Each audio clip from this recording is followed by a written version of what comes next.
causeless infinite mercy of our beloved Guru Maharaj, His Divine Grace, A.C. Bhaktivedanta Swami Prabhupada, and our most merciful previous acharyas, that today we are blessed with the benediction of being in this eternally holy place, Kanchipuram.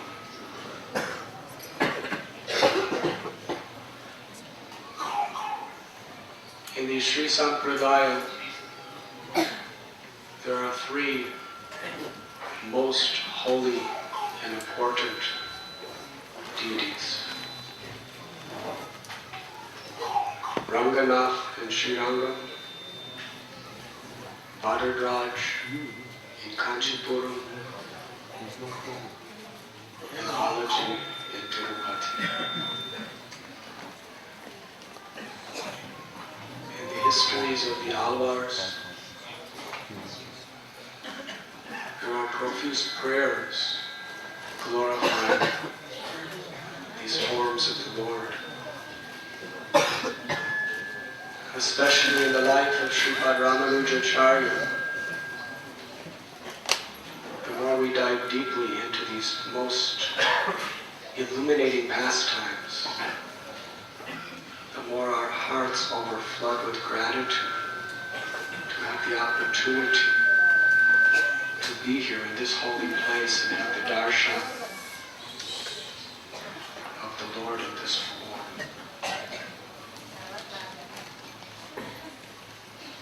Historically, in the Sakti Yuga, Lord Brahma wanted to have the darshan of Lord Narayan and worship him with love and devotion. He performed penance for this purpose, and the Lord appeared in the form of the forest of Naimisharanya.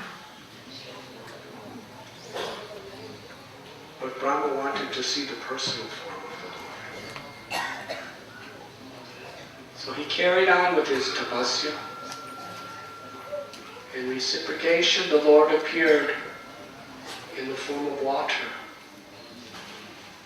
a holy place, Pushkar. But still, Brahma wanted to see the form of the Lord, the original, transcendental form of the Lord. This is not something easy to achieve.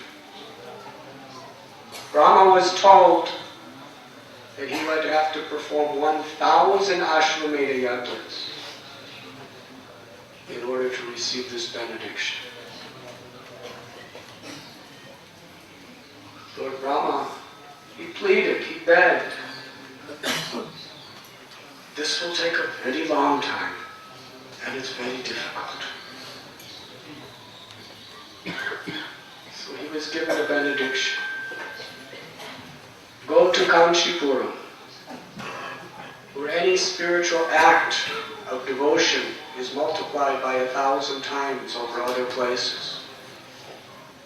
If there you do one Ashwamedha yagya, you will have the darshan of Lord Narayan. Lord Brahma came here. He invited Saraswati Devi, his consort,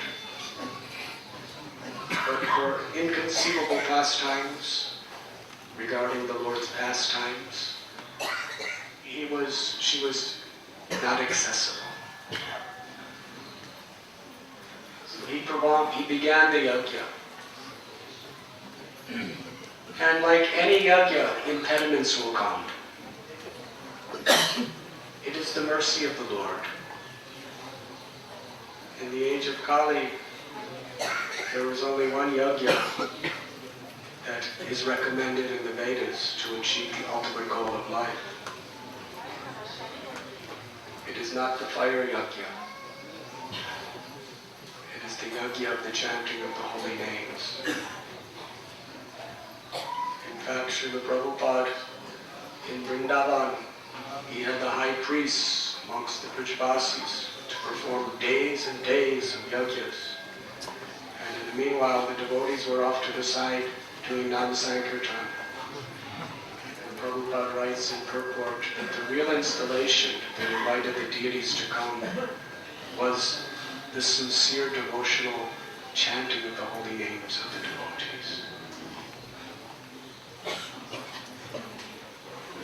Krishna Varnam Tvasa Krishnam Sangho Bangashavarsham Yagyai Sankirtanai Yajanti Suvedasa. In this age of Kali, the Yuga Avatar appears to teach the Yuga Dharma. Harinam Sankirtan. But we all have experienced that when we perform Nam Sankirtan, do our japa, many impediments will come to try to stop our progress.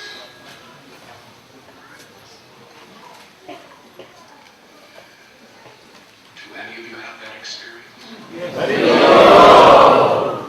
Impediments come from within, impediments come from without.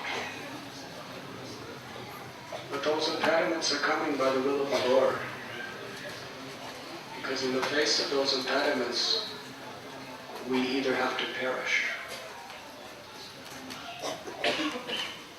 remain lukewarm neophytes, or we have to surrender. There's no other alternative. We have to take shelter. Therefore, Chaitanya Mahaprabhu told his devotees that obstacles are the servants of the Lord. Obstacles on the path of devotion are necessary. Because human nature is to be complacent.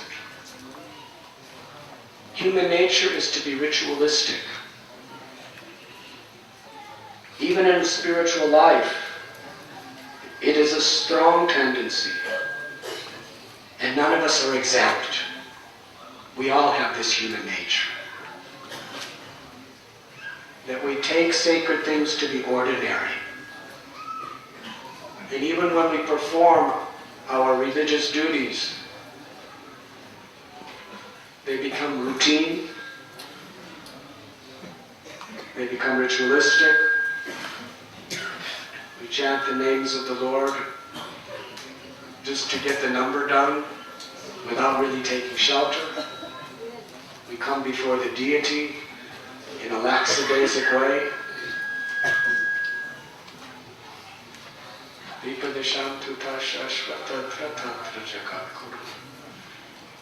This was Kunti Devi's prayer. That let calamities, let unbearable obstacles come in my life.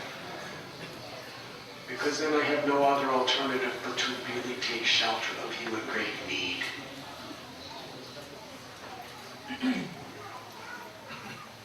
So, when everything's going very nicely, it is an opportunity to sincerely surrender.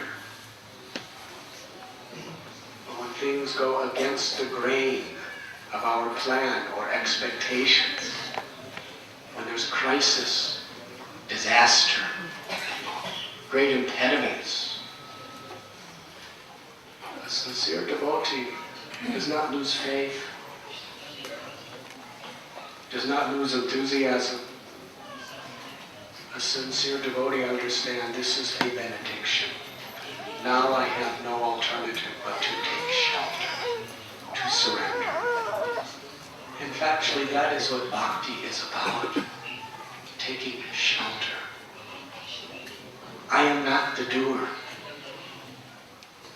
Krishna is the doer. To acknowledge that fact is very difficult for a conditioned soul. We can do it verbally and mentally, but from the heart. Our tendency is to complain. Our tendency is to find fault in others. Our tendency is to blame either the environment or people around us, for the inadequacies we have. Yes, you can complain.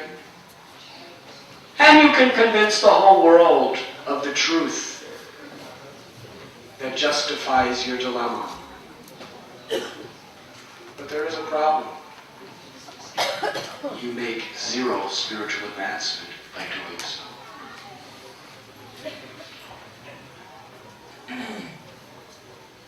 Why should we try to convince people of this world how we're right and how the difficulties I'm going through are not my fault? We get nowhere.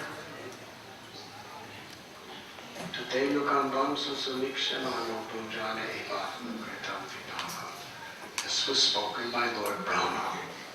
He knows. When difficulties come, we have to, with folded palms, thank God, thank Krishna. Now, for difficulties to actually be difficulties, it cannot be the difficulties that we select.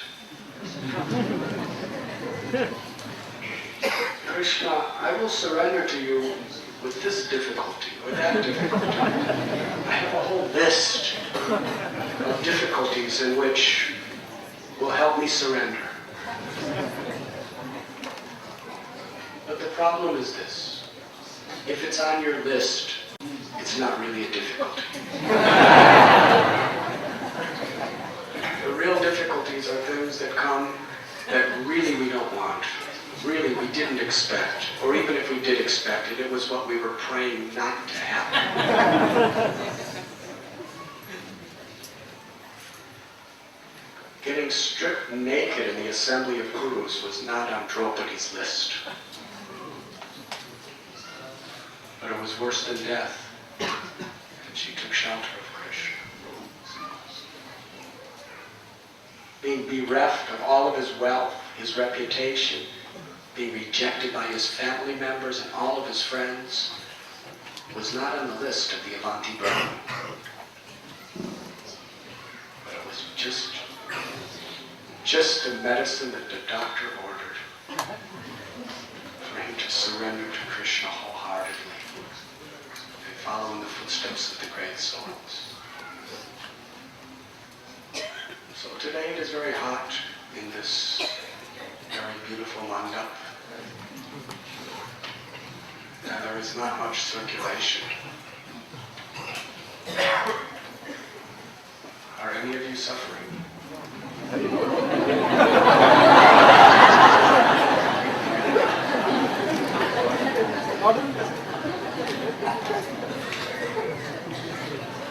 This might not be what you traveled all across the world for, to come to South India, to be under the cool ocean breezes, under the oceans. But it is a perfect arrangement to take shelter of hearing the glories of the Lord.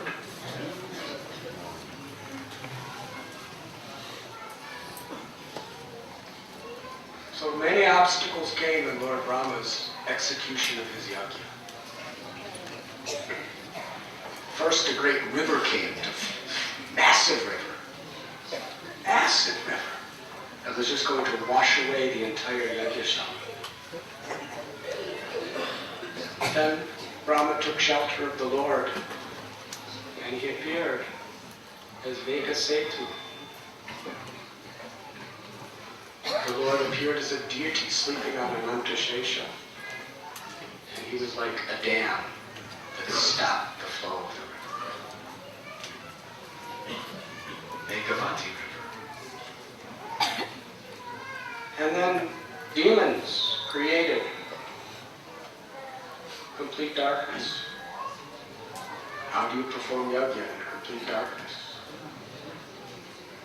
Lord Brahma took shelter of the Lord, and the Lord appeared in another form, Deepak Prakash,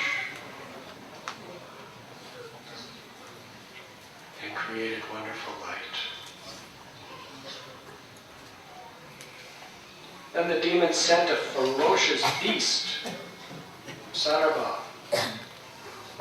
the Lord appeared with 8 arms, killed the demon who they were sent, and the demons who sent them, in the form of Ashtabhuja. And then all the other demons were just gathered around, just harassing Brahma, trying to do everything possible to stop this yagya. So Lord Narasimhadev appeared on the call of Brahma. So there are self-manifested deities of all of these forms of the Lord here in Kanchipuram. In fact, Lord Narasimhadev is just underneath the deity of Varadaraj. And with Krishna's grace, we will visit some of these temples.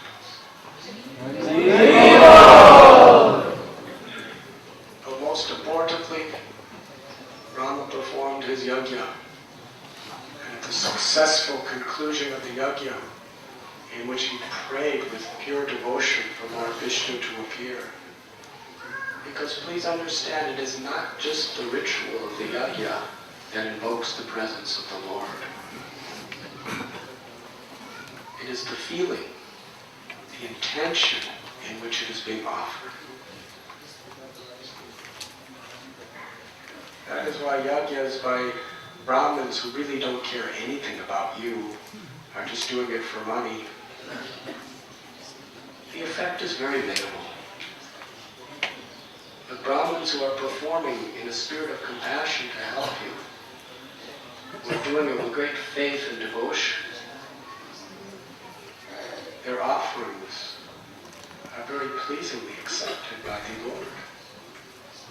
Srila Prabhupada says that Krishna does not accept what you offer him. Krishna accepts the purpose in which something is offered. Krishna accepts the intention of your heart.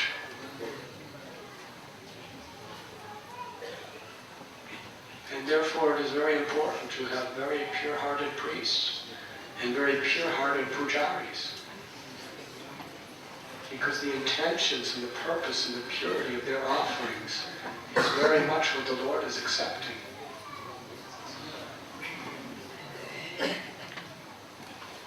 So Lord Brahma completed his yagya, and from the fire came a magnificent vimana.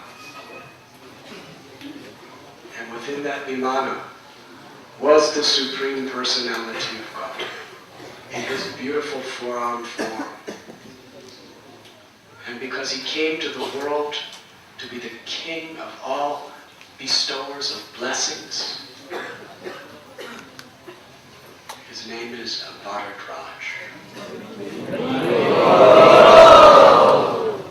And it is this Varadaraj Swami who is the predominant deity of Vishnu Kanchi. Everyone, please be sure you do go for the darshan and offer your prayers of love and devotion. Because Varadaraj will bestow blessings upon us. And what should we ask for? We should not ask the absolute truth for mundane things of this world.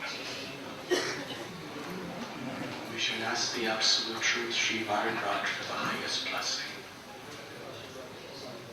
The blessing of eternal service to his devotees. The blessing of pure unalloyed love,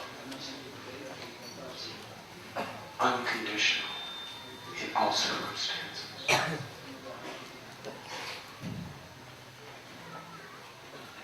So from that time, on Sakya Yuga, Varadaraj was one of the most prominent deities on earth worshipped by great acharyas.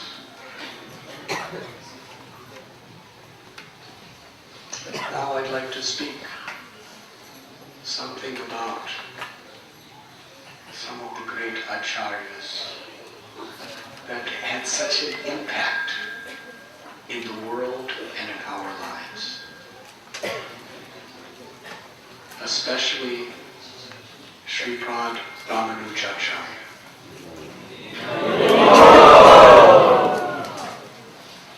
Sri Ramanujacharya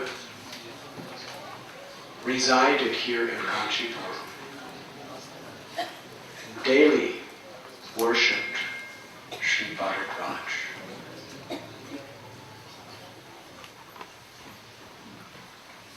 Before attempting to describe the life of Sri Ramanujacharya, we will speak briefly about some of the well-known incidents in the life of his Guru Maharaj, Sri Jamunacharya. Srila Prabhupada oftentimes quotes beautiful slokas from the prayers of Jamunacharya.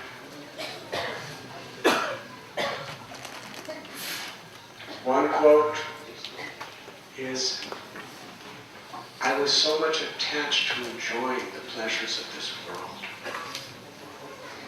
And the highest pleasure of this world is the pleasure of sexual relation. But after tasting the sweetness of your loving devotional service, Krishna, when I think of such pleasures, my lips curl in distaste and I spit at the thought." Such an amazing realization. What the whole world is mad after, making so many arrangements to achieve and protect, he's spitting in disgust at the thought of it. So how he came to this realization, we'd like to speak some words.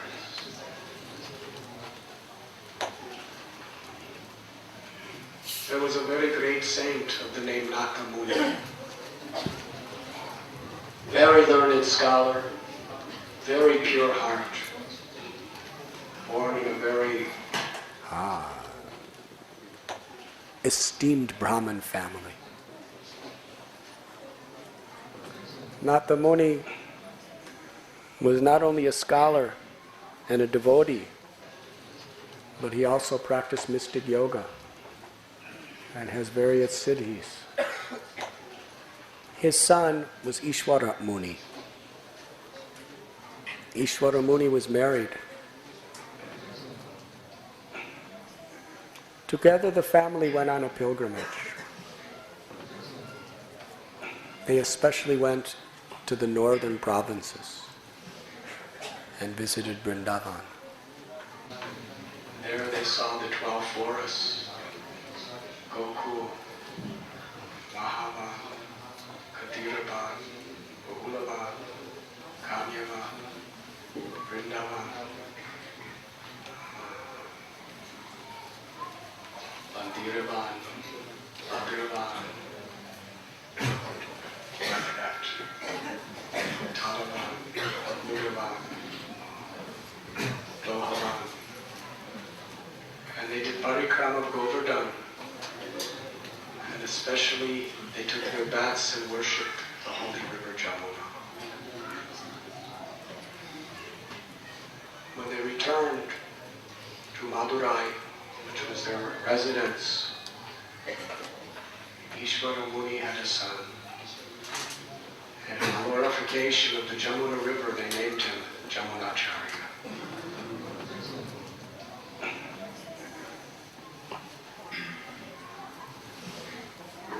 But when he was just a small child, his father died. And his grandfather, Naka Muni, he could understand the temporary suffering condition of this world. So he left everything and accepted sannyas, totally renounced the world, and simply immersed himself in bhakti to Lord Narayan. And also made several disciples, preaching the glories of the Lord. In fact, he was the first person to make available some of the writings of the great Alwards who were his predecessors. So Jamuna lived in power his mother and grandmother. But he had such extraordinary good qualities. And he was so eager to learn about Krishna. When he was 5 years old, he was sent to the ashram of Vasyacharya. He became favorite student of Vasyacharya. When he was only 12 years old, some disciples of the great Pandit Kolhapur came to the ashram. Now this Kolhapur was a very, very powerful scholar. He was a Digvijay Pandit. And because of his scholarship, the king of the Pandya dynasty became very, very much obliged to him. And thus the king made him the court scholar and made a decree, which means a law, that anyone who is defeated in debate by Kolhapur must every year pay tax to him. So these students came before Jamunacharya and they said, "Where is your guru?" He said, "Guru Maharaj is not here. He went out. I'm the only one here." He said, "Who are you?" "So you don't know who we are? Audacity, you do not know who we are? We are the disciples of the great Kolhapur, the greatest scholar in all the universe, who has defeated all men in all directions. Even the king is like a puppet on the strings of the will of Kolhapur. And anyone he defeats in debate must pay taxes to him, or, according to the king, that person will be punished with death. Your teacher, Vasyacharya, has been defeated by our great, magnanimous, all-powerful Guru. Therefore, he must pay tax. And last several years, he has given no tax. What is he, crazy? Does he know the result of this? Either he pays tax or he dies." Jamunacharya, only 12-year-old boy, he looked at them very gravely. He said, "Your guru is an ignorant fool."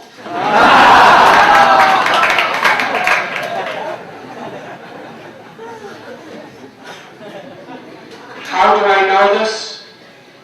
If he trains his disciples to be like you, filled with pride, arrogance, and disrespect, then all I can say is your guru is an ignorant fool. And it is not even worth the time. Why should my guru waste time with such a fool as your guru? I happen to be his youngest and lowest student. I challenge Kolhapur to a debate. Let us see him face me. His disciples were shocked with his audacity. They were speechless. Nonsense. He will die. They didn't know what to say. So they went back and reported this to Kolhapur. Kolhapur laughed. A 12-year-old boy is challenging me to a debate? He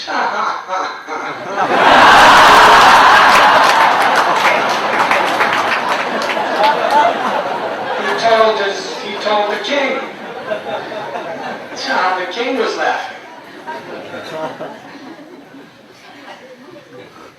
But still, you have to to an honor a challenge. That is the Brahminical way. So the king sent a letter to Jamunacharya and said, yes, we accept that you will debate. So Jamunacharya wrote back. He said, this is a very, very highly serious debate in your court, so you should send the royal palanquin.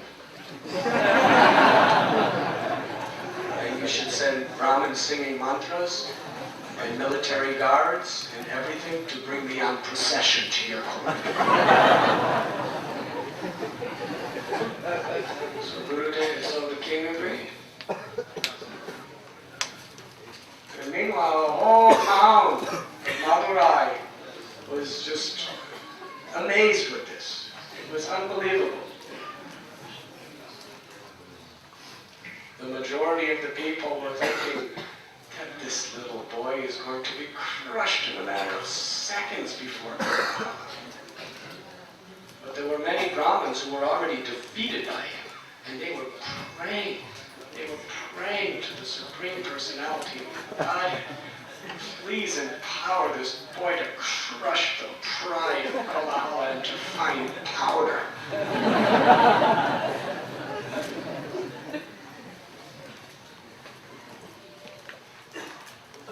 So little Yamuna was on the palanquin coming, very innocent, very small body, very innocent, very sweet looking. And the king saw and turned to his queen. He said, just like a cat devours a mouse, Kolhapur is going to defeat this little boy. He said it with great pride. And the queen replied, just as a small spark burns a large mountain of cloth to ashes, this little boy is going to destroy the pride of Kolhapur. Kolhapur heard her say this. And in a sarcastic voice, he turned to the queen and said, Alabandara? Which means, is this the person that's going to conquer me? And the queen looked at him and said, Alabandara.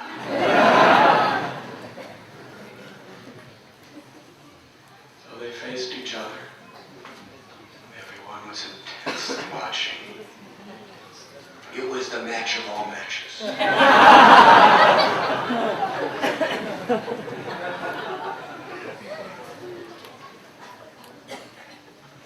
Forget your cricket match. This was a real match of great souls.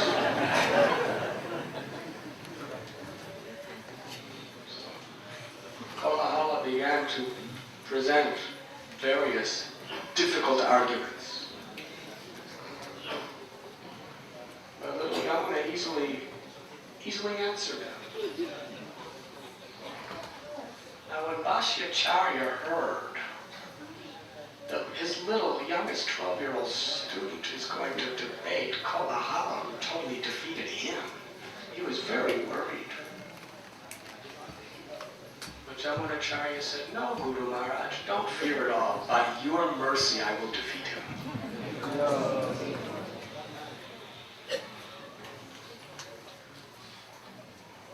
So Jamunacharya answered every question. Every challenge of Kolhapur, Jamunacharya effortlessly responded perfectly according to Shastra and good logic. They went on and on and on. The questions were getting more and more difficult, but Jamunacharya just kept answering them. And finally, Jamuna looked at him and said, why are you asking me such easy questions?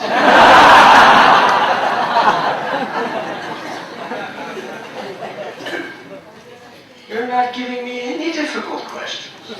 Kolhapur was asking the most difficult questions he could possibly think of. But Jamuna said, why are you asking me such easy questions? It's it's just because I'm such a small boy? Do you think because I'm small, that makes me an inferior scholar to you? If that's your logic, then a water buffalo is a better scholar than you.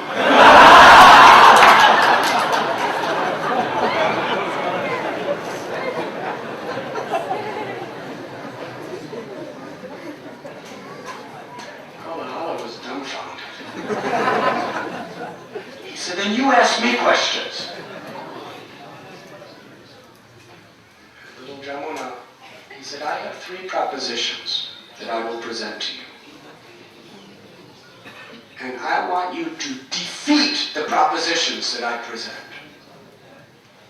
Kolhapur said, you speak and I will defeat whatever you say. He said, first proposition, that Kolhapur, your mother is not a barren woman.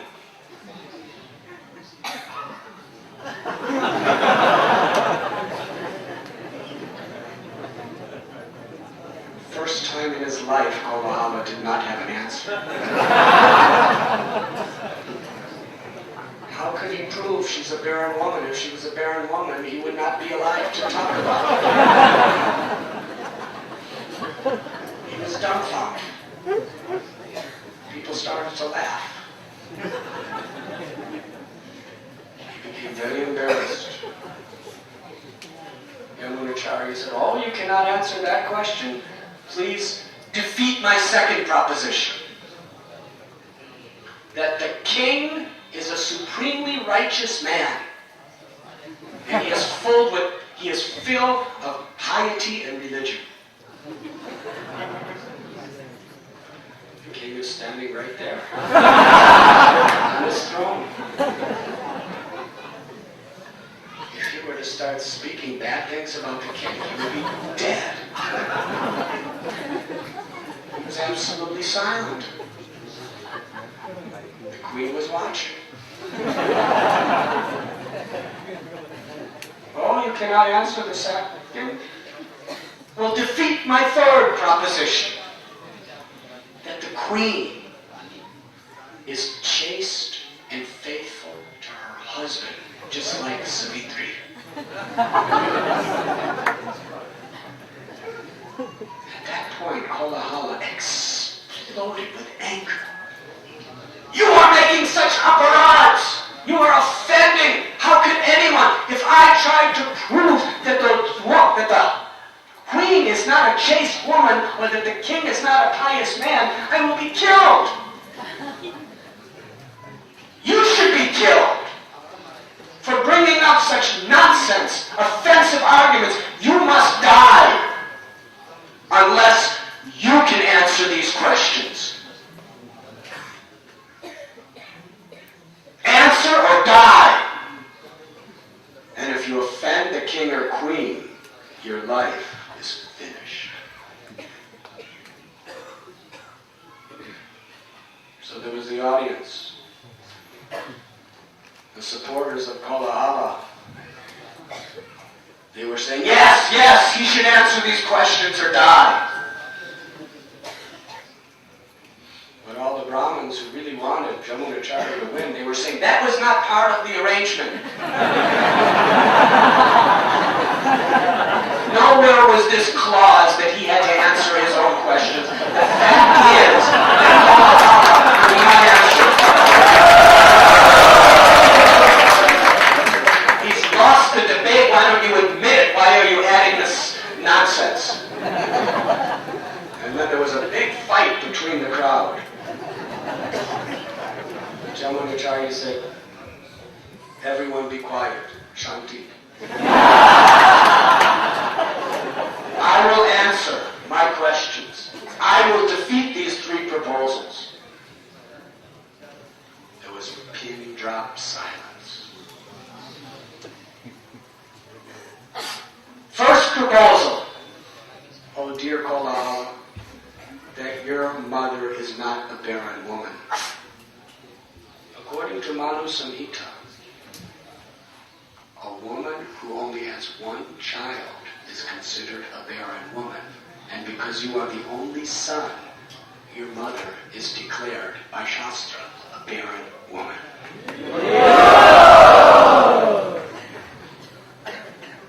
Second proposal, that the king of the Pandya dynasty is a most righteous and pious man. But according to Manu Samhita, the king has to accept 1/6 of all the pious activities of everyone in the kingdom, and also must accept 1/6 of the impious, sinful activities of all of the kingdom. And because it is Kali Yuga and people are more sinful than pious, therefore, although the king in his personal life is compassionate, moral, righteous, he's the embodiment of piety. Out of his love and sacrifice for all the living beings, he's accepting 1/6 of the sins, and therefore he is not pious.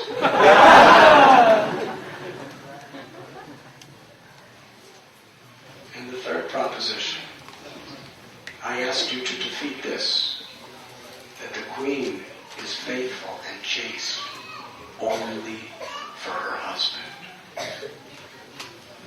We all know that this queen is the embodiment of all virtues.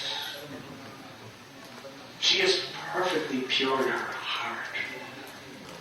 She loves and serves her husband with such faithfulness. She's the very embodiment of chastity. However, according to Brahma Samhita, the king represents the 7 prominent demigods: Agni, Varuna, Kubera, Yamaraj, Indra, Vayu. And therefore, in her service to the king, she's actually serving 7 men simultaneously. When he said that, the queen leaped up from her throne with tears in her eyes and cried out, "Alabandara! You have conquered Kolhapur." And it was a great roar of applaud by everyone in the audience.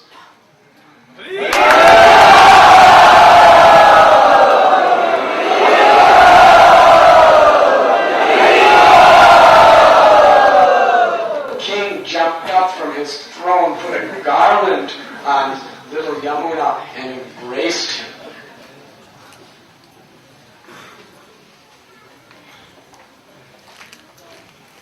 And Kolhapur, all of his false pride became like ashes in the presence of the fire of Jamunacharya's purity. Now the king and queen, they made a wager or a bet before the contest. The queen said, if Kolhapur defeats little Jamuna, then I will become the servant of your maidservants. And the king said, "Oh, well, if little Jamuna defeats Kolhapur, the great scholar, then I will give Jamuna half my kingdom." So there was a great festival. And in the conclusion, the king of Pandya offered half of his kingdom to little Jamuna. Here he was, 12 years old, now king of vast provinces.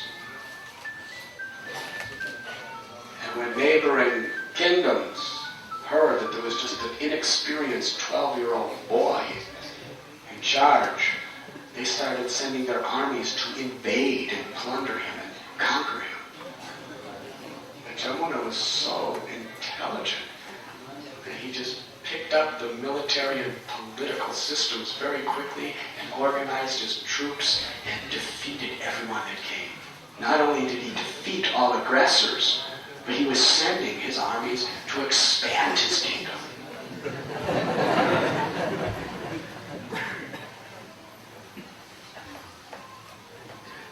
And years went by. He was a very, very powerful and great king. But one problem is that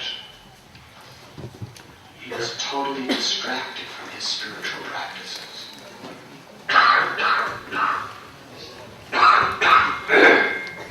So much worried about the domestic social welfare of the citizens and taxations and spies and armies for protection and armies for conquering. Very difficult. Years went by. He never even picked up his Bhagavad Gita or any scriptures. Meanwhile, Natha Muni was on his deathbed. He was very old. He renounced everything. He called his most intimate and beloved disciple. His name was Ram Mishra. He said, all my desires have been fulfilled in life, except one. My grandson, Yamuna.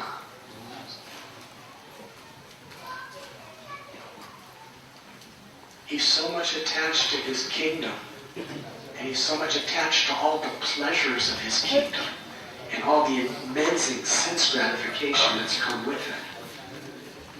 He has forgotten his spiritual heritage. Now I'm going to die, and there's nothing I can do to help him, except pray. But I give you this instruction. Make your life and soul to bring Yamuna, the king, back to the path of pure, unalloyed devotional service.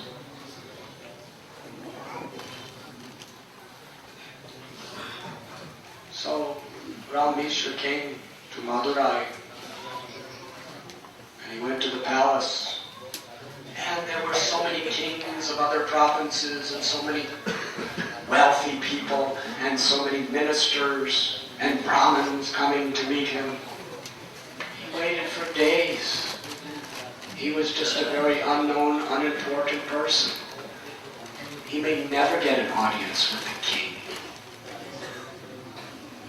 So he made a plan, because he knew the science of Ayurveda. There was a particular type of spinach, and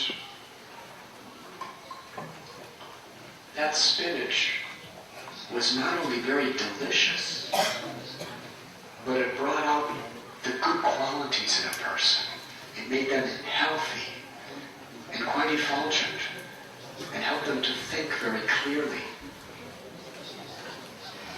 So Ram Mishra, he picked this spinach, which was called Tuduvalai, and he brought it to the cook in the kitchen. He said, I am just an unknown Brahmin, but out of my great love and devotion to the king, the great Yamuna, I'm offering this. Please prepare it for him. It will be good for his health, and he will like it very much. From the love of my heart, I offer it. So he spoke so sincerely that the king prepared this Tuduvalai. And every day the king was getting it. And he became very attached. But Ram Mishra had a plan. One day, he did not come to the back door of the kitchen to deliver the spinach, which actually just grew wild. So that day, Jamunacharya, he called for the cook. He said, where is the spinach? every day you're serving it to me. I like it very much. Why you didn't offer it today? He said, there is a Brahmin that comes to bring it every day. He doesn't ask any money. No one is like this. Everyone charges. He doesn't ask any money, even so many days and weeks he's giving. And when I offer him something in return, he said, no, it is because of my great love for the king that I am bringing this for his good health. The king was very moved by this. He said, next time that Brahmin comes, bring him in to see me. I want to meet him. The next day, Rameshwar came with the spinach and said, King Yamuna wants to meet you. So he went in, and there was a wonderful greeting, an exchange of affection. Rameshwar said, I have come with an important message for you. I am a disciple of your grandfather, Sri Nata Muni, and he has left a great treasure that is hidden, and he wants me to show you where it is. Yamunacharya was in the middle of battling with so many people who were attacking him. To have proper efficiency in war, you need a lot of wealth. So that's just what he needed, is a treasure. He said, yes, my grandfather has left me a treasure. Bring me to that treasure. Rameshwar sent all the cooks away. He said, I want to tell you about this alone. This treasure is guarded by 7 gates. And it's surrounded by 2 rivers. And it's very much diligently guarded by a many-headed serpent. Every 12 years a yaksha comes just to check to make sure it's in good condition. And the only way to approach it is by the chanting of mantra. I will take you to this treasure, but you must come all alone with me. So Yamunacharya,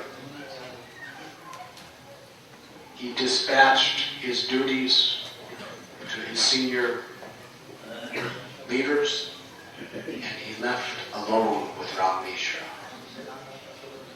They walked many, many miles. And when the noontime came and the sun was burning hot, they sat under a tree. And Rameshwar recited the entire Bhagavad Gita.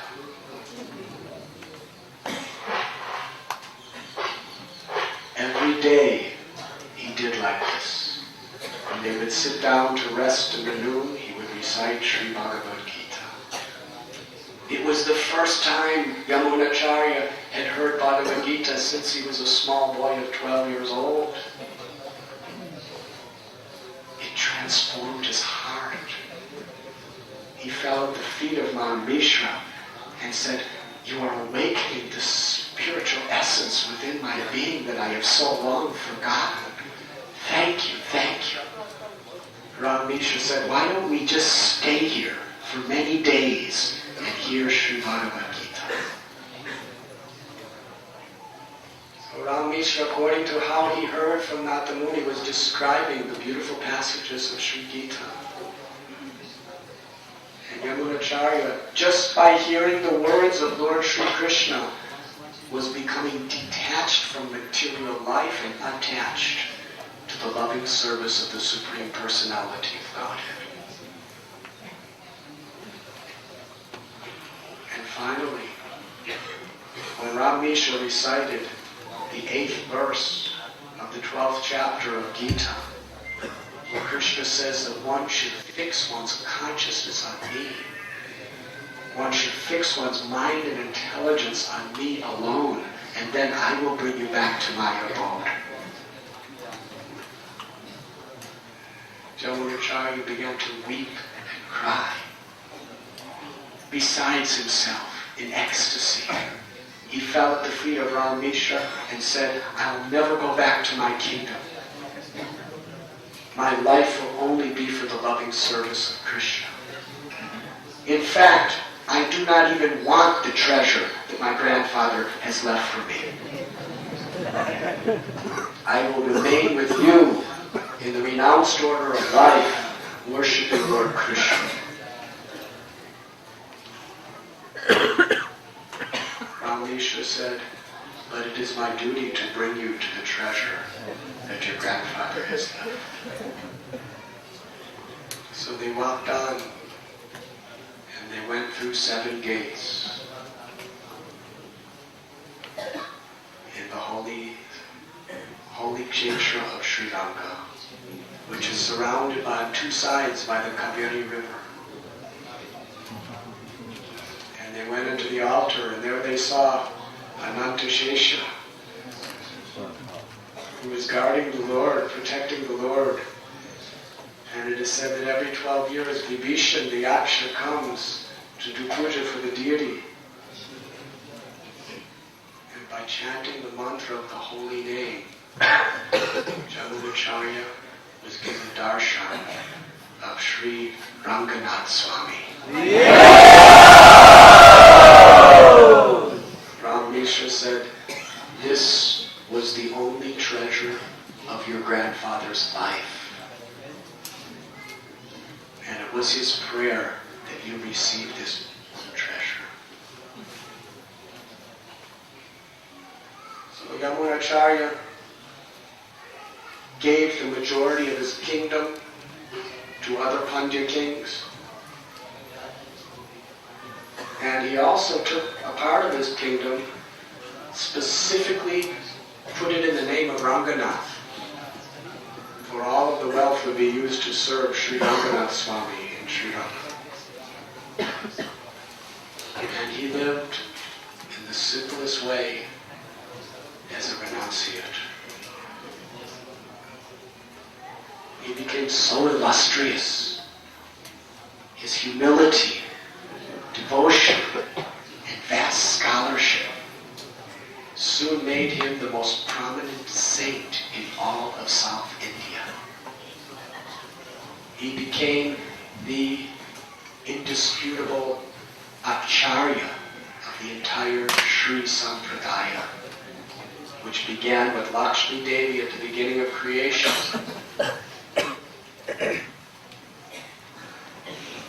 And he trained, educated, and blessed some of the most powerful, pure-hearted devotees as his disciples. Now I would like to speak briefly on his most prominent disciple, who had such a major impact in human society,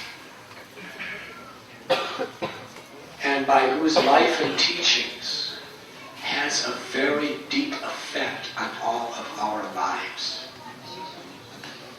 His name, Sri Ramanujacharya.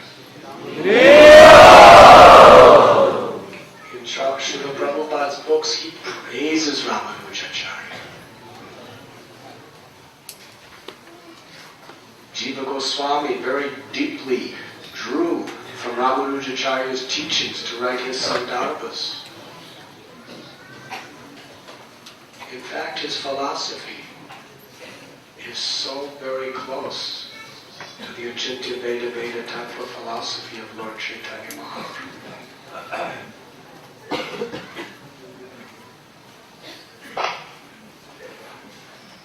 According to Vedas, we learn that long ago the Brahmins became corrupt. They were misusing the knowledge of Vedas for their own selfish purposes. Because you see, the common people did not know Sanskrit. It was only very high-class Brahmins who knew Sanskrit. So they they could easily interpret any way they wanted according to their own selfish purposes, and people had to accept it. It is the same thing that happened with Catholicism. In the early days of the Catholic Church, the Bible was not allowed to be translated. It was only in Latin and Hebrew. And common people did not understand those languages. It was only the priests who were trained. And therefore, whatever you wanted to know had to come through them. Now, this is a very good principle. The principle is parampara. That if people just whimsically try to understand the scriptures by themselves, then they will taint with their own interpretations. The idea is, if you want to understand Vedas, you have to approach Guru. And who is a Guru? One who is trained in the system of parampara to understand the proper conclusions. So it's a good system. But it was dangerously corrupted. In India as well as the West. And Brahmins were even propagating animal slaughter in the name of Gomeda yagyas. And it became rampant. People were being exploited.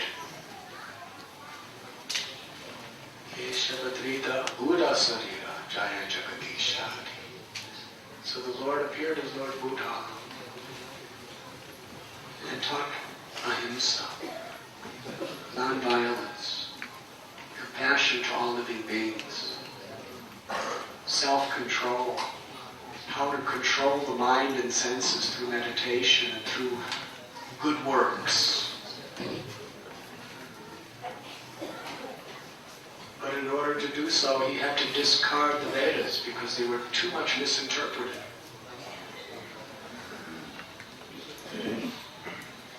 The result is people became non-violent, they became peaceful, they had no conception of God. So Shankaracharya, the inconceivable will of Lord Vishnu, sent Lord Shiva to incarnate as Shankaracharya, to drive Buddhism away and establish the authority of the Vedas, and establish the conception of God as Brahman, which he very successfully did. He traveled throughout the length and breadth of India, establishing the Advaitavad philosophy. And by one means or another, the Buddhists practically had to flee from India because they could not stand before his arguments. Not to speak of the Nagababas.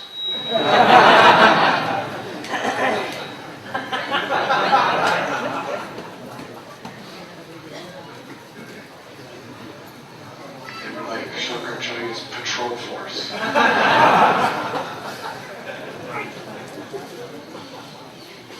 So he established again the authority of the Vedas everywhere. But he gave a Buddhistic conclusion.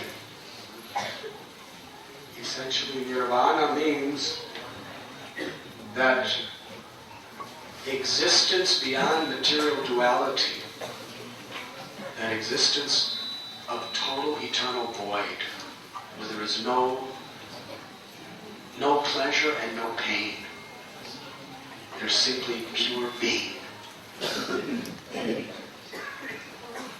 And Shankaracharya, on the basis of Vedas, he gave the name Brahman to that all-pervading,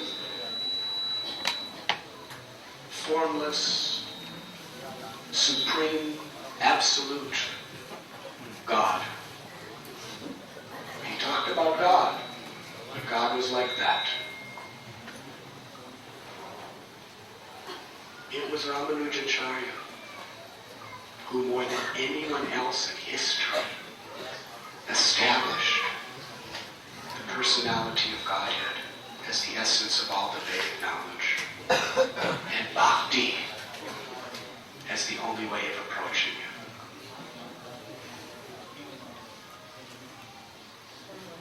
Bhakti Vinod Thakur Navadvip Mahatmyam, he writes that Lord Chaitanya took two essential principles from each of the four sampradayas. And what were the two principles he took from the teachings of Ramanujacharya? Very essential. One, pure devotional service, untainted by karma or jnana. And two, humble service to the Vaishnavas. These are essential pillars on the path of bhakti that were so strongly established here in Sri Kanchipuram by Sri Ramanujacharya. There was a great disciple of the name Sri Shailapurna, disciple of Yamunacharya, one of the prominent, dearmost disciples of Yamunacharya. Sri Shailapurna had two sisters. One's name was Kanti Mata and the other was Duty Mata, sometimes known as Sri Devi and Bhudevi. Kanti Mata married a very great Brahmin of the name Asuri Keshavacharya. But they had no children. So Keshavacharya and his wife, they went to the Parthasarathi temple, which is now in the city of Chennai, and performed great sacrifices and yagyas to please Parthasarathi, begging for the benediction of having an illustrious son who would be his servant. In the year 1017,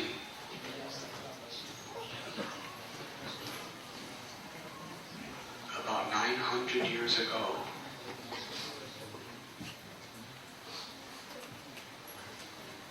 a child was born. Just about the same time, her sister, Duti Mati, also had a child. So Sri Shailapurna, the uncle of the two children, he came and he offered his blessings to these two children. And when he saw the qualities and attributes of this little baby, the son of Keshavacharya, he was struck with wonder. He understood this is a great personality. And Sri Shailapurna, disciple of Yamunacharya, named the child Ramanuja, which is the name of Lakshman, the younger brother of Sri Ram. And for his cousin brother, Sri Shailapurna gave the name Govinda.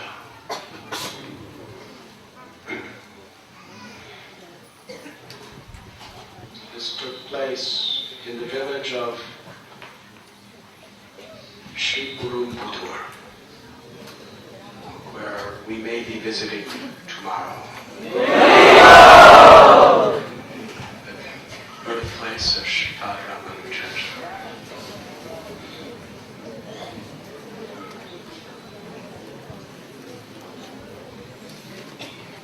While they were living in this small village, Ramanujacharya was a boy. There was a great sadhu who lived here in Kanchipuram. And every day he would be traveling to another temple and he would stop through the village of Ramanujacharya. His name, Kanchipurna. He was a Sudra by birth.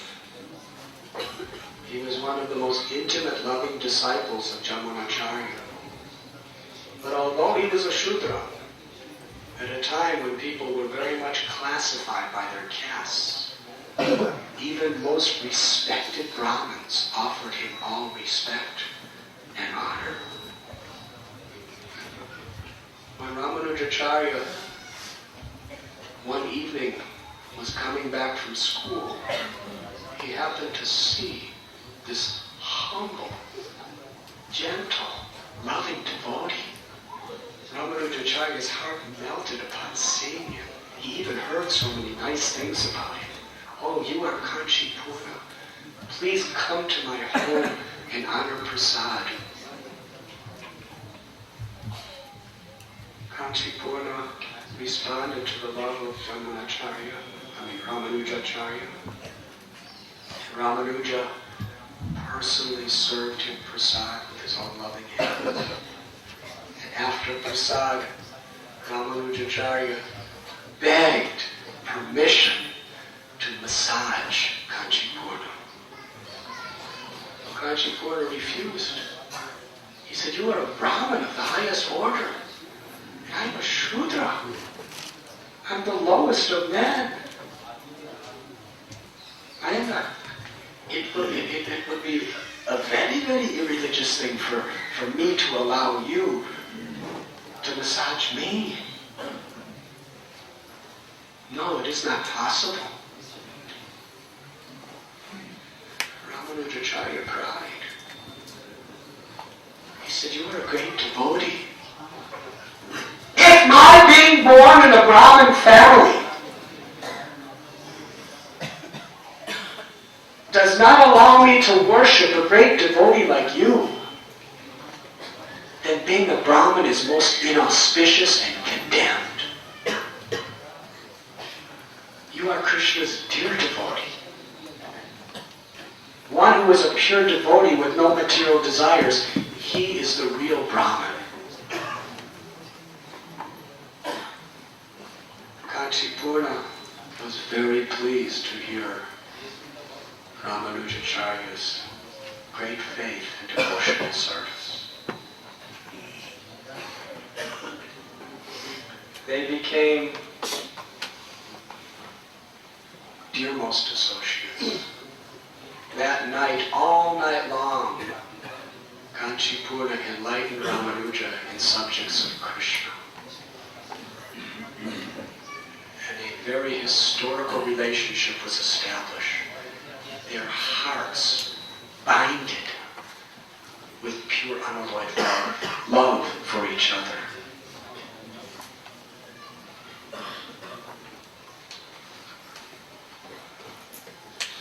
When Ramanujacharya was 16 years old, his father arranged a marriage with the most beautiful lady. It describes that her physical qualities were like those of an apsara from a very high-placed Brahmin family.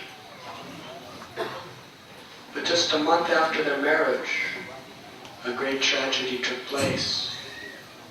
Asuri Keshavacharya, the father of Ramanuja, gave up his body. Raksha Kambala, the wife of Ramanuja, and Ramanuja himself were very deeply hurt by the loss of their loving father. He felt there was no reason to remain in that village anymore. So at the age of 16, he shifted his wife and mother to Kanchipuram. And the house that Ramanujacharya constructed here is just a few minutes from where we are sitting today. If Krishna blesses us in a special way, we will all visit there.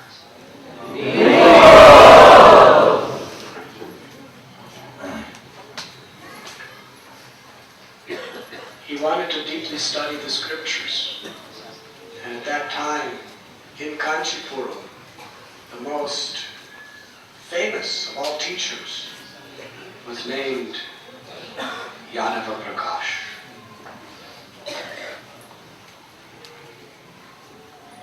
Ramanuja became the dearmost student of Yadava Prakash. Why?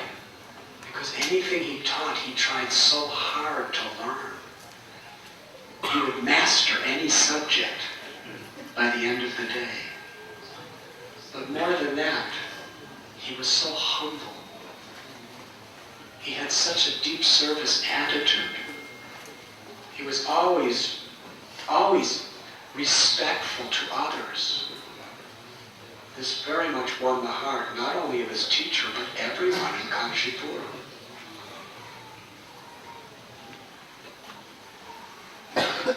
But there was a problem. Yadava Prakash was a staunch follower of the Advaitavad philosophy of Srila Prabhupada. And Ramanuja had no inclination toward this philosophy. He was only 16 years old. Yadava Prakash was a very elder senior scholar. One day after class, Yadava Prakash requested Ramanujam to massage him with scented oils. Ramanujam was massaging his Guru Maharaj with oils, laying on his back. And one student came with some questions for his teacher. A particular verse describing the eyes of Lord Krishna. And Yadavacharya quoted, I don't remember the Sanskrit, but none of you know it anyway.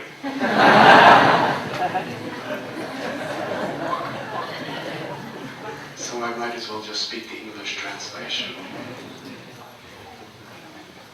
He was glorifying the beauty of Krishna's eyes as being red like the rear end of a monkey.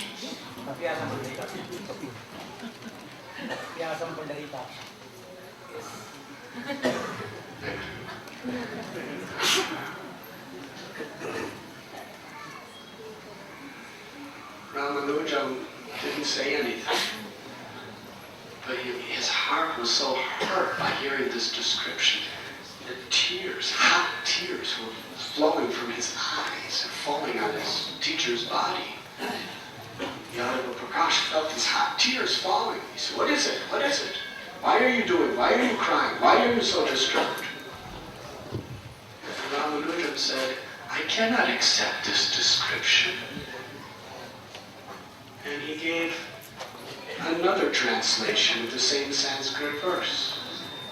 He said what this really means is Krishna's eyes have the reddish hue of a lotus flower that blooms in the water under the sun.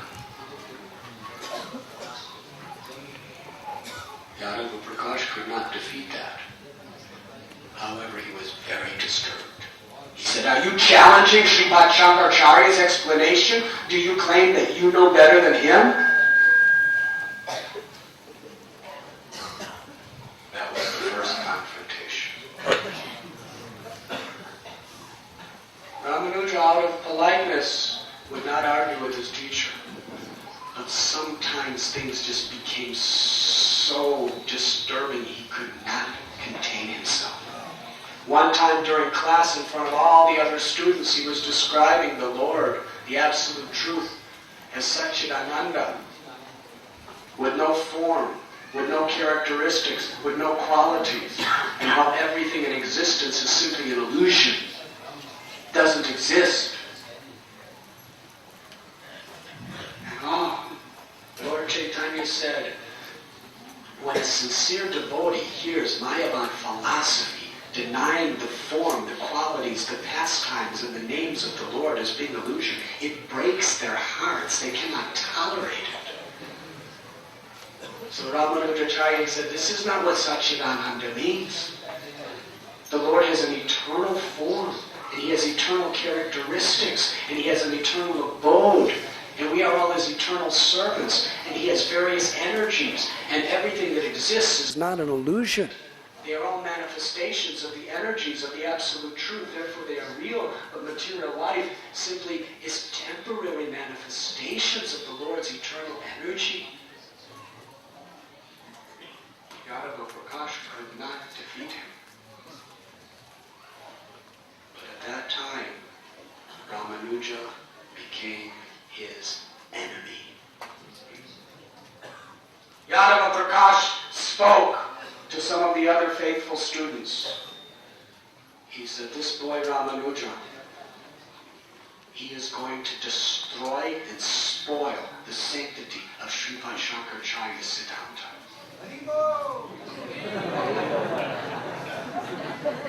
His arguments are very powerful and they're very scrutinized according to the Vedas, but he doesn't accept authority. Therefore, he is very dangerous. He must be stopped. And one of the boys said, well, why don't you just kick him out of school and let him start his own school? He said, that's the problem. If he starts his own school, he will defeat us. He will conquer us. There's only one solution. He must be killed. And all the students agreed, yes, for the sake of a higher cause, he must be killed. Because the philosophy of Sripad Shankaracharya is for the ultimate benefit of the whole world for all time to come. So why should we let one stupid little boy like this, who is disobedient and speculative, why should we allow him to jeopardize liberation for all time to come? He must be killed. So they made a plan that they would go on a yatra.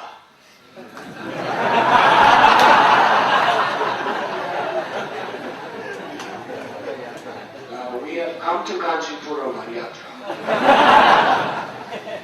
They decided to leave Kanchipuram. And the yatra was to go to Varanasi to bathe in the holy river Ganges and purify themselves of their sins. And the idea was when they're in the deep dark forest, they would murder Ramanuja. And then when they would come back, they would say that he was lost. He was eaten by wild animals. There was nothing he could do. They went farther and farther into the northern provinces. And they were just about to finalize the last arrangements to murder Ramanuja. And they were discussing their plans next to the students. However, the cousin brother of Ramanujacharya, whose name was Govinda, he heard their plans. He was startled. He ran to Ramanuja. He said, very soon, possibly even tomorrow, they're going to kill you. Get out from this place. It was nighttime, and Ramanuja ran into the forest. All alone. The next morning,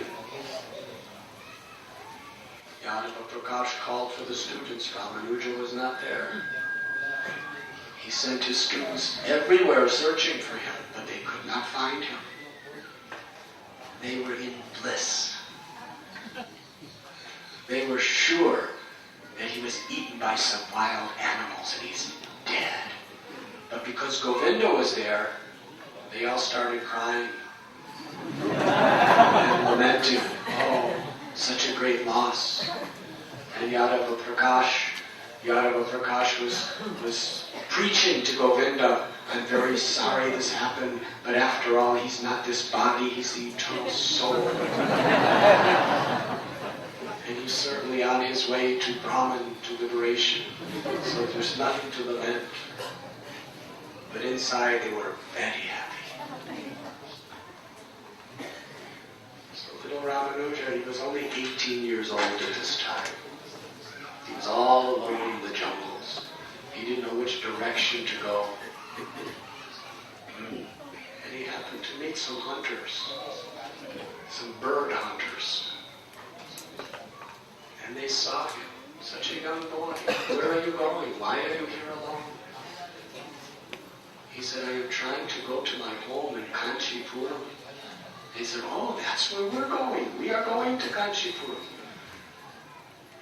Because our profession is killing birds.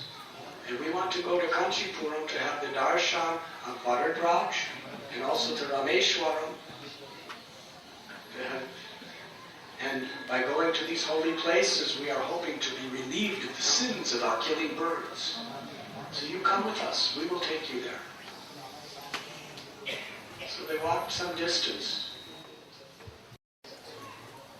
And it was night. And the hunter, who was tall with very dark complexion, he gathered wood and lit a fire. But then the wife said, I'm thirsty. I need water. But the husband said, it's very dark. You cannot find water now. There is a well close by, but we'll go in the morning. So the next morning, Ramanuja was so enthusiastic to serve. He went all the way down a hill to this well and brought up a bucket of water for the hunter's wife, and she drank all of it.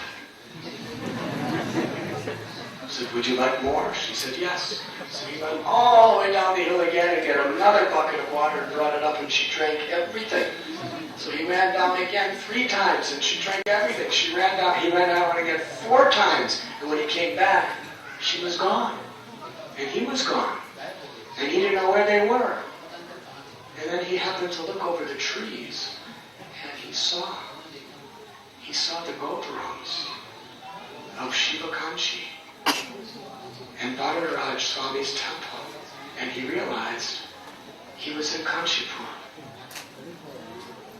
And then it was revealed to him that Lakshmi and Narayan personally incarnated in the form of those hunters to bring him home.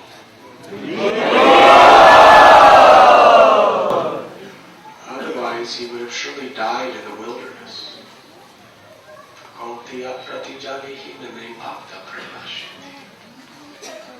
The Lord always protects his devotees. When he returned to Kanchipuram, his mother and his aunt were so happy to see them. The aunt was saying, where is Govinda, my child? Where is Govinda? He said, he is still there. And he revealed to his mother what was the plot. And made her promise, please do not tell anyone. But then the most beautiful thing happened. Kanchipuram, that most dear, loving associate of Lord Varadaraj, when he heard that his intimate, loving friend Ramanuja had returned, he immediately came to that place and greeted him.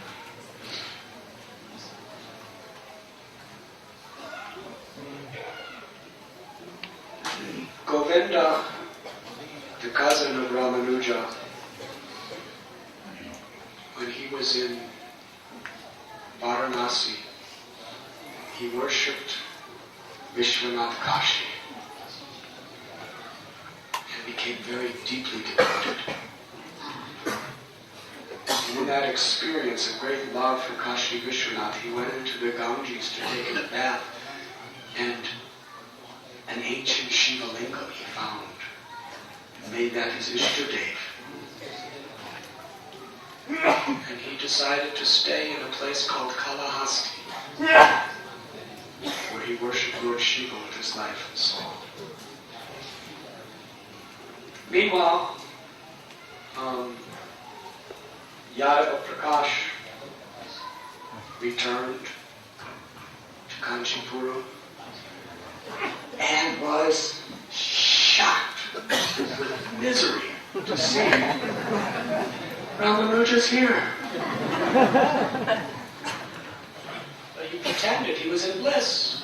He was, oh, Ramanuja, we thought you were dead. We're so happy that you're here. We're so happy that you're here. And all the students were saying, oh, miracle, how did you come here? We thought you were dead. We were looking everywhere. We were crying. We were weeping. We were suffering. Now we're so happy that you're here. That was their words. But in their hearts, they were disgusted. Why are you not dead? Hare Krishna. So Yadava Prakash told Ramanuja, you should come and resume your studies. So he resumed his studies. One day during a festival here in Kanchipuram, Yadava Prakash was walking with his hand on Ramanuja's shoulder, surrounded by other disciples. At that time, one of the most historical events of our Vaishnava history took place. Is everyone awake? Should I continue? Sripad Yamunacharya with his disciples came for the darshan of Varadaraj. From Srirangam, they came all the way to Kanchipuram. And Yamunacharya from a distance saw Ramanuja. At this place where these steps are.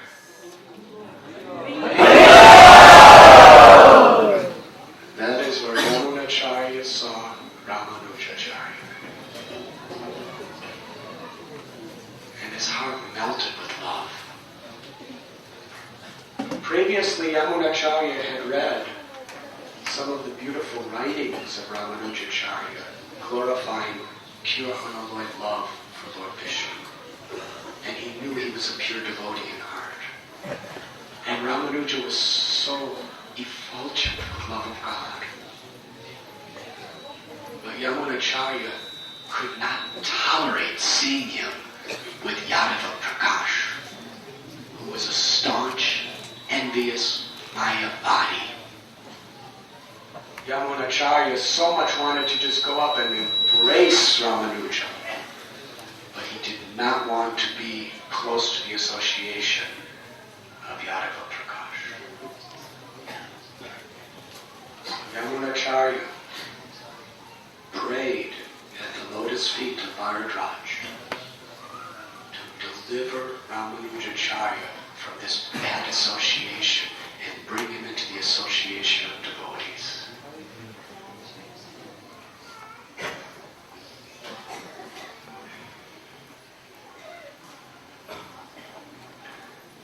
The king of the Chola dynasty, which was based here in Kanchipuram, had a princess. She was haunted by a horrible ghost. So Yadava Prakash was not only famous as a great scholar, but he was also known as a great mystic who could exorcise or drive out ghosts. So the king tried so many ways, but the girl, she was acting like she was insane because she was possessed by this demoniac being. So he called for Yadava Prakash. Yadava Prakash began to perform his various rituals and chanting his mantras. And the ghost spoke through the mouth of the princess and said, Yadava Prakash, you are a fool. You think you can drive me out of this princess's body? No way! I am far more powerful than you. That really burned the ego of Yadava Prakash. So he started chanting the mantras with more feeling and more devotion and started performing higher levels of rituals. And the ghost spoke and said, Yadava Prakash, you are just an insignificant fool. You can do nothing to me. There's only one person that can drive me out of her. And that is the pure-hearted student of yours named Ramanuja. Now this was spoken right in front of the king.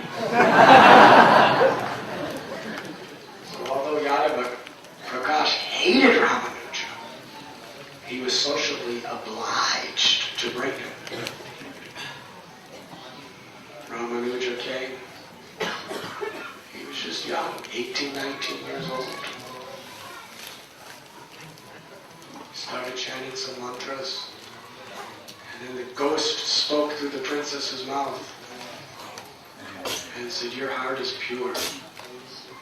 I want the dust of your feet to purify my existence.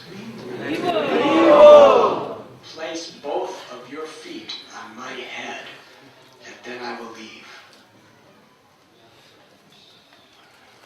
Ramanujacharya said, how will we know that you leave?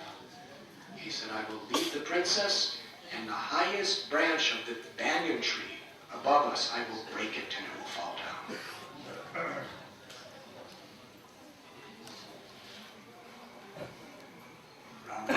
And the ghost caused the princess to bow down at the feet of Ramanuja.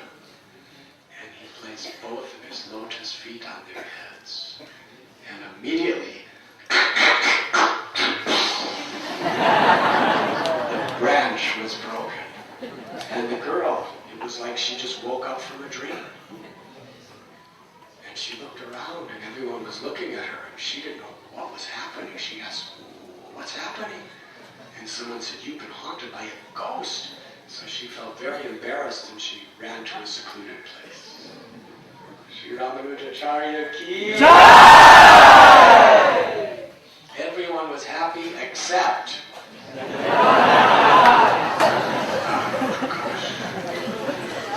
now this little student of his, hardly a fraction of his age, is not only defeating him philosophically, but showing the whole world that his powers are greater than his.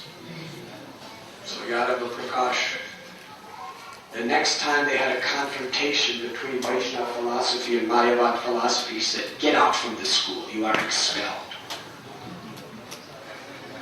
So Ramanujacharya gladly left the school. But here in Kanchipuram, every day Ramanujacharya would meet Sri Kanchipuram, Purna. I'd like to tell you something about his pure devotion. Every day for several hours, he would fan the Lord. He would fan the Lord and sing beautiful hymns and songs for the pleasure of the Lord. He was a very simple man. He was not known as a scholar. He was coming from a Sudra family. But he had such simple and pure devotion. During the summertime when it's very hot, he would dip the fan in water and then make cool breezes for the pleasure of the Lord. And he would spend much of his day just fanning Lord Varadaraj. And he would go out and bring the best possible fruits and nicest flowers to offer to Varadaraj. And because of his pure, simple, innocent devotion, Varadaraj would converse with him. They would have heart-to-heart talks with each other. And the people of Kanchipuram knew that whatever message Varadaraj wanted to give to the people, he would speak through Kanchipuram, and he would share that message. This was their loving relationship. His intentions were known only through Kanchipuram. One day Ramanujacharya approached this simple, humble devotee. And he said, now I have been rejected by Yadava Prakash. And no one can understand the scriptures alone. One must have a guru. So it is my desire, please, now you be my guru. In my heart of hearts, I have already accepted you as my guru. Kanchipurna became very disturbed upon hearing this. He said, you are a Brahmin, and I am a Shudra, a low Shudra. I'm full of sins. I am ignorant of the real knowledge of the scriptures. How can I teach you? Ramanujacharya, with tears of sincerity in his eyes, he said, you are most dear to the Lord. For small-minded people, the more they gain knowledge of the scriptures, more they become puffed up with false pride rather than developing real devotion. I will repeat. This is a tendency.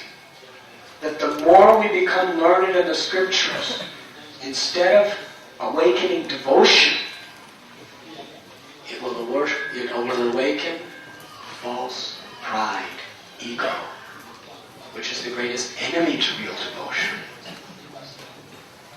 But to a virtuous person, who is in a sincere mood of service of the Vaishnavas, to that person, the more we gain knowledge of the scriptures, the more we develop pure devotion.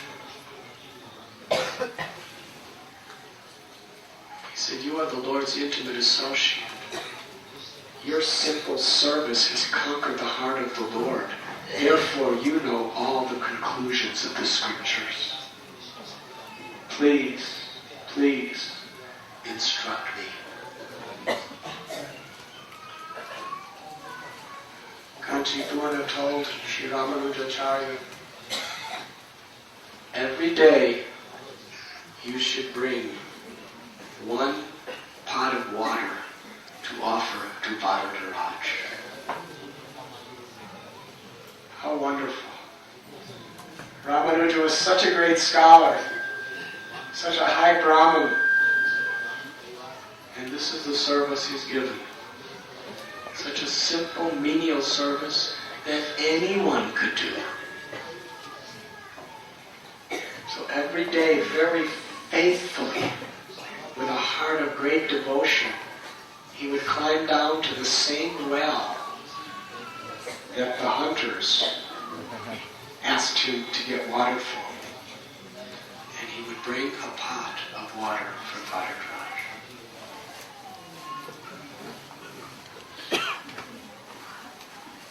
In Sri Lanka,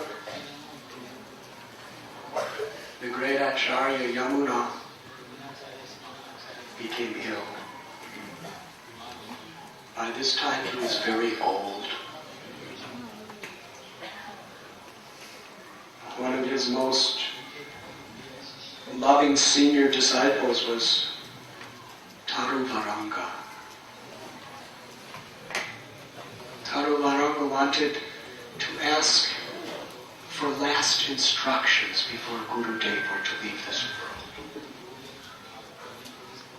He asked how, with uncontrolled minds that we have, how can we actually understand and know Lord Narayan?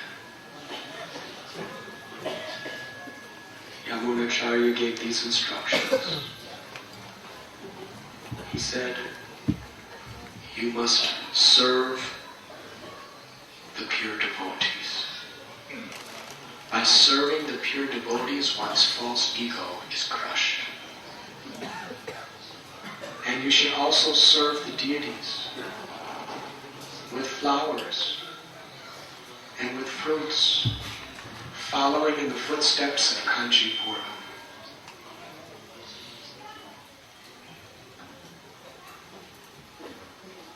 Yamunacharya then said that all problems will be resolved by simply adopting one principle in our life. I will repeat. All problems will be resolved by simply following one principle in our life. And that principle is Mahajano Yena Gadasa Panta. We must follow in the footsteps of the great souls. In this case, follow in the footsteps of Kanchipuram, who had such simple and wholehearted love for the Lord. This is why these stories are so important to understand. Srimad Bhagavatam is the Paramhamsa Samhita. The vast majority of Srimad Bhagavatam is about the love of the devotees for the Lord. The histories of the Acharyas teach by their example how to apply the sacred principles of the scriptures. Lord Chaitanya Mahaprabhu said, it is not by studying the scriptures scrutinizingly, it is not by penance and austerities or any of our own endeavors that we can truly understand the highest truth of Krishna. Mahajano yena gata sapanta. It is only by hearing the qualities of the great souls and making the sacrifice of following in their footsteps. Yamunacharya was informed by some pilgrims who came from Kanchipuram to Srirangam that now Ramanuja was no longer in any way under the guidance of Yadava Prakash. Now he has started his own school. Yamunacharya's heart rejoiced. It was the fulfillment of his prayer. He called Mahapurna, one of his very exalted disciples, and told him, please go to Kanchipuram and bring Ramanacharya to come to meet me. At that time, people really thought Yamunacharya was going to give up his body at any moment. Just before this, he started to appear to regain health, and even went to the Ranganath temple to have darshan of the Lord. So Mahapurna, confident that his Guru Maharaj would live for some more time, he traveled by foot from Srirangam to Kanchipuram. It took about 4 days. Now, the day after tomorrow, we're going to drive. And it's much more pleasurable to walk.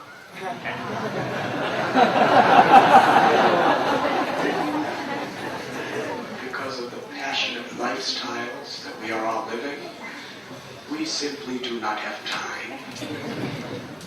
So we're following the footsteps with wheels.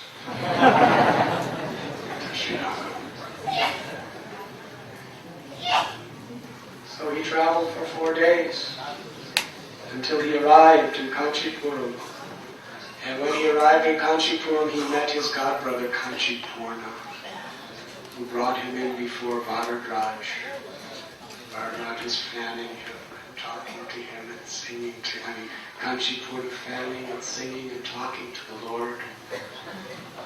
Mahapurna and Kanchipurna, they embraced with so much deep love. And they both went to Ramanujacharya. He said that Guru Maharaj Jamunacharya is very ill.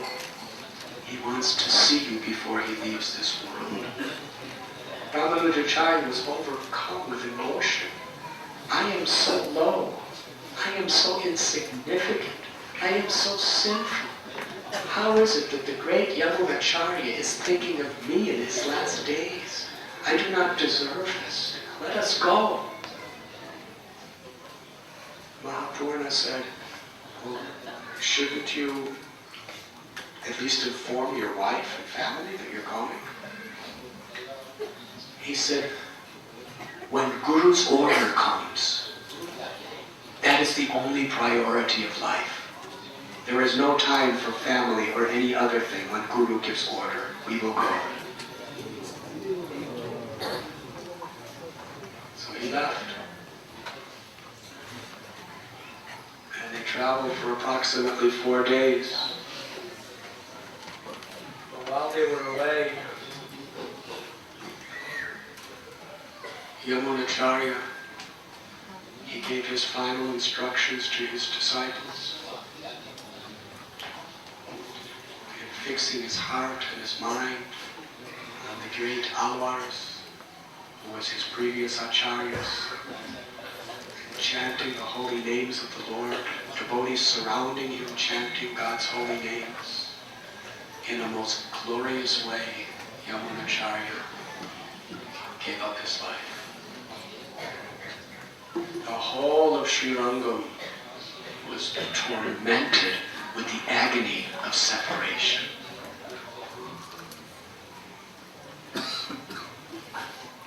Some of the devotees were thinking that they should just commit suicide. They could not tolerate living without their guru. But there was a procession with Ranganath, and Ranganath spoke to the pujari and announced loudly, "No one is allowed to commit suicide.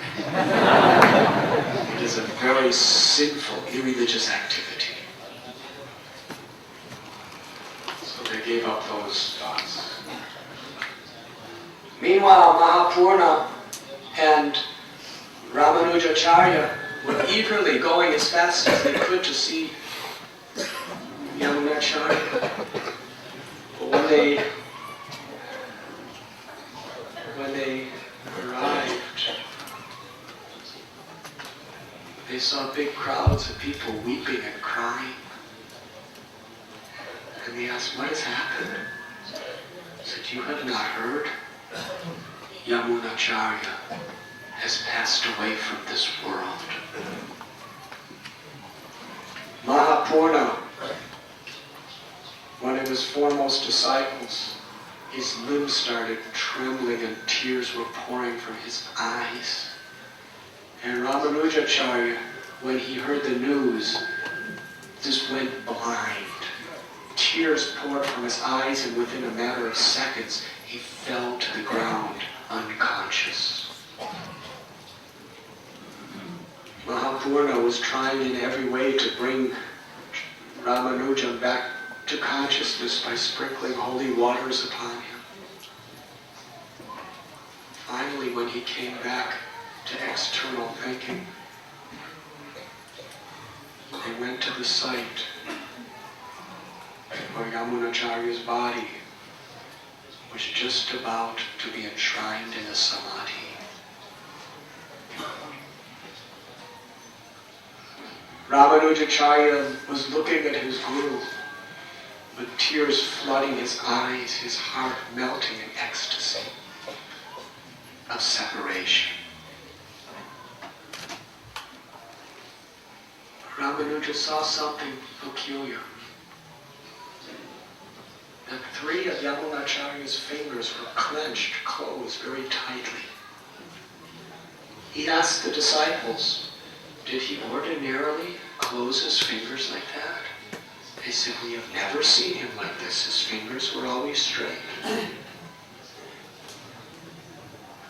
Ramanujacharya then went into an internal trance, meditating on the will of his Guru Maharaj. To everyone's surprise, he proclaimed, "I will spread the message of pure devotional service to the supreme form of the personality of Godhead throughout the whole of the land of India." When he said that, one of the clenched fingers opened straight.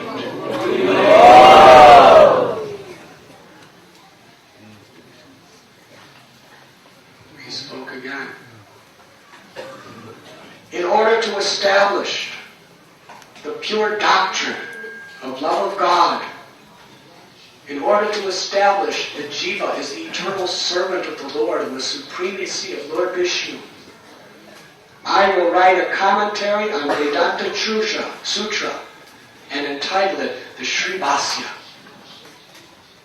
At that moment, the second finger opened.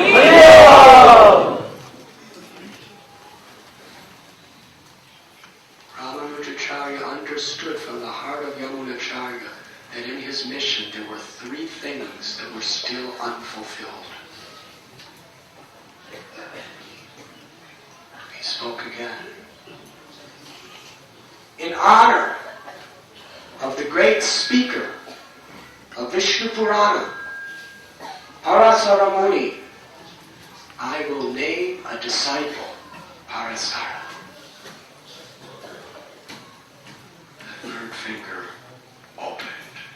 Behold! Everyone assembled were struck with wonder.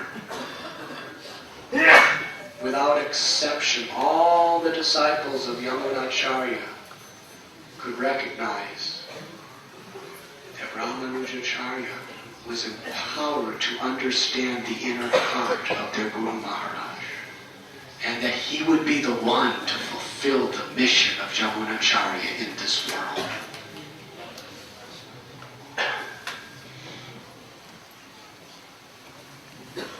Ramanujacharya did not have the heart to see the final rites of Yamunacharya. He decided to leave to return to Kanchipuram. The devotees said, well, don't you at least want to have the darshan of Ranganath? And Ramanujacharya, with tears in his eyes, he said, I cannot look at this time of the Lord who has taken away my beloved Guru Maharaj. He returned to Kanchipuram. When he returned, his mother had already died sometime before. He was just living with his wife, Raksha Kamba. But his intimate, lifelong, loving associate was always Kanchipuram, who would fan the deity and talk to the deity with such simple love. One day when they were meeting together,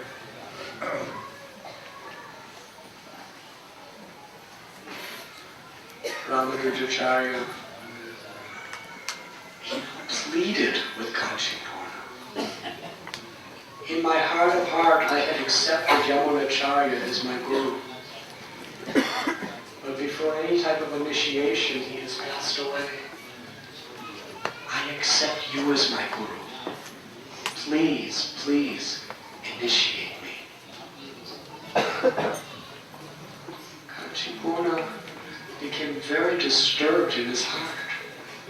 He said, I am very low, I am very ignorant, I am very sinful, and you are a Brahmin, and you're very learned, and you're illustrious, and you are favored by our Guru Yamunacharya. I'm a Shudra. I have no qualification except being a Shudra. By the mercy of the Lord, He allows me to do menial services for Him, but I have no qualification. I cannot be your Guru. I am unqualified. When he said that, Ramanujacharya's, could everyone hear? Ramanujacharya's heart was broken. He was thinking that Kanchipuram is so elevated, so exalted, that if he even glances upon a dog, that dog will be delivered. But the fact that he's not willing to accept me means I am lower than the dog. It is because of my false pride, because of my material desires, I am unqualified to be accepted by Kanchipuram. What can I do to purify myself to be accepted by him? And then he had an idea in his mind. If I eat the remnants of Maha Prasad left from the plate of Kanchipuram, then I will become purified. So with this thought in his mind, he begged Kanchipuram to come to his house to take lunch prasad, with the intense expectation of receiving his remnants. Kanchipuram could understand his intention. Therefore he refused. But Ramanujan was insisting again and again with so much love that finally Kanchipuram said, all right, I will come to your house for lunch prasad tomorrow. So the next day, to give honor to Kanchipuram, just at the time of lunch prasad, Ramanujacharya went to Kanchipuram's place, where he was serving Varadaraj to bring him home. But Kanchipuram understood exactly. And while Ramanuja, just after he left, he ran to the house. And he told Ramanuja's wife, Rakshakambala, that I'm in a great hurry. I have seva for Varadaraj. Please give me prasad immediately. And she very respectfully gave him a seat and gave him water to wash his feet and said, please wait for my husband. He's very much expecting you. He'll be home any minute. He said, no, the deity is, Varadaraj is waiting for me. I cannot wait. Give me prasad immediately. So she served him prasad, and he ate prasad, and he picked up his plate, and he threw it in a distant place, and he left. And then Ramanujacharya arrived. And he saw his wife cooking. He said, why are you cooking? Where is Kanchipuram? She said, he already came. He already ate, and he left. He said, well, why are you cooking? Where is his remnants? She said, because he's a Shudra, I cannot give you his remnants. So I gave all of his remnants to a Sudra woman. And I'm cooking new prasad just for you. Ramanujacharya's heart was devastated. He chastised his wife. He said, you foolish woman. He's a pure devotee of the Lord. It was my hope and my plan in life to become purified by his remnants. And you have spoiled everything.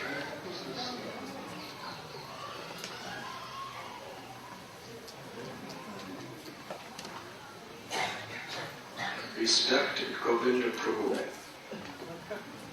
the pujaris are requesting to end the discourse immediately.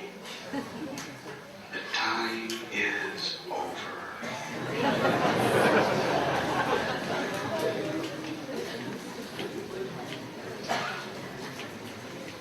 Should we continue?